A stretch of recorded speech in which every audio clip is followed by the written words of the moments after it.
শুভ মকর সংক্রান্তির অনেক অনেক শুভেচ্ছা ও অভিনন্দন জানাই আমার বন্ধুদের এবং বন্ধুদের সমস্ত পরিবারদের। জানি অনেকটা লেট করে ফেলেছি আমি অভিনন্দন শুভেচ্ছা জানাতে, কিন্তু কি করব, টানা একটা সপ্তাহ আমি খুবই ব্যস্ত ছিলাম। এই যে দেখতে পাচ্ছ, পিঠে বানানোর কাজ চলছিল বাড়িতে। আর তোমাদের প্রথমেই বলেছিলাম শীতকালের শুরুতেই যে শীতকালটা খুবই ব্যস্ততার দিন আমাদের। তো একেই তো ছোটোবেলা। তো যাই হোক, সবাই খুবই আনন্দ করেছো। আর আমি অনেক দিন সবাইয়ের পাশে থাকিনি, সবাইকে সাপোর্ট করতে পারিনি। প্লিজ প্লিজ সবাই মনে অভিমান রেখো না, আবারও সবাইয়ের পাশে থাকবো, আবারও সবাই একসাথে এগিয়ে যাব।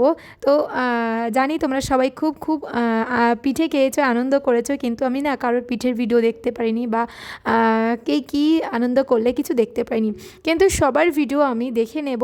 আর প্রত্যেক বছর আমি পিঠের ভিডিও আমি আপলোড করি, সমস্ত কী কী বানানো হলো, মানে দেরিতেই পোস্ট করি, সমস্ত পোস্ট আমার লেট পোস্ট হয়, আমি দিনের দিন পোস্ট করতে পারি না। তো সেই ভিডিওটুকুই আমি বানাতে পারিনি, জাস্ট কয়েকটা রিলস আমি ট্রেন্ডিংয়ের জন্য বানিয়েছিলাম, দুটো রিলসই বানিয়েছিলাম। তো সেই রিলস দিয়ে এই ব্লগ ভিডিও বানালাম আর ব্লগের এইটুকু অংশ দিলাম।